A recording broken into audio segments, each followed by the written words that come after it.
أعوذ بالله من الشيطان الرجيم بسم الله الرحمن الرحيم الحمد لله رب العالمين الصلاة والسلام على رسوله وعلى آله وأصحابه أجمعين alloh taologa hamda sanolar hamda payg'ambarimiz sollallohu alayhi vasallamga salovat va salomlar bo'lsin. Assalomu alaykum va rahmatullohi va barakatuh.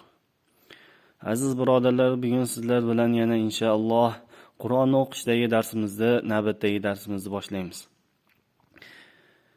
Navbatdagi darsimizni payg'ambarimiz sollallohu alayhi vasallamdan kelgan bir hadis bilan boshlasak, payg'ambarimiz sollallohu alayhi vasallam shunday dedilar: sizlarning eng yaxshilaringiz Qur'onni o'qib va uni o'rgatganlaringizdir dedi. Inshaalloh biz ham Qur'onni o'qishlikka harakat qilamiz va Alloh taolodan o'zi bizlarga yordam berishini, darslarimizga baraka berishini hamda mana Ramazon oyigacha Qur'onni tajvid bilan chiroyli o'qib olishlikni Alloh taolodan so'rab qolamiz. Bismillahirrohmanirrohim. Oldingi safar ro harfini hamda za harflarini o'tgan edik. Bu safar m harfini o'tamiz ekan. M harfi o'zbek tilidagi m harfiga o'xshash kalima ekan. Ma, mi, mu.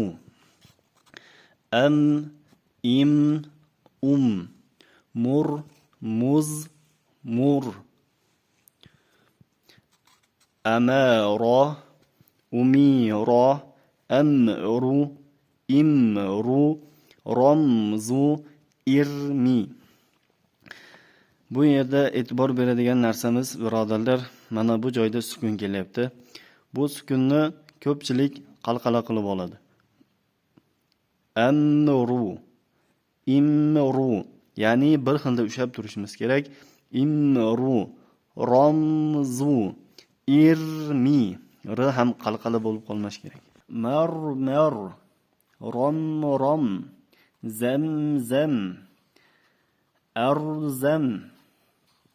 Hop, bu yerda oldingi darsimizda o'tgan edik. Fatha kelganda ro harfi yo'g'onroq o'qiladi deb o'tgan edik. A, u kelganda yo'g'onroq o'qiladi, i kelganda r harfi ingichkaroq o'qiladi deb o'tgan edik. Bu joyda hozir mar, rom, zam, arzam r harflari yo'g'onroq o'qilyapti. Shunga ham e'tibor beramiz. Hop, ta harfi ham o'zbek tilidagi ta tovushiga singari debdi. Bismillahirrohmanirrohim. Tatitu, mat, mit, mut, tamar, tarir, zurta, amarti, marartu, umirtu, amarat, amartum, umirtum, marartum, murirtum.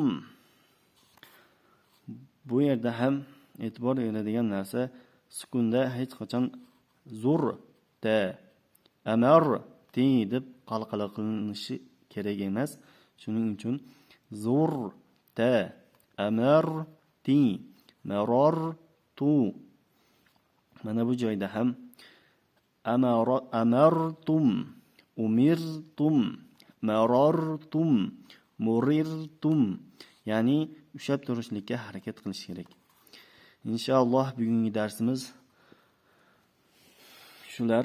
Keyingi darsimizda inshaalloh n harfini o'tamiz. Sadaqallohul azim. Subhana robbika robbil izzati amma yasifun va salamun alal mursalin valhamdulillahi robbil alamin.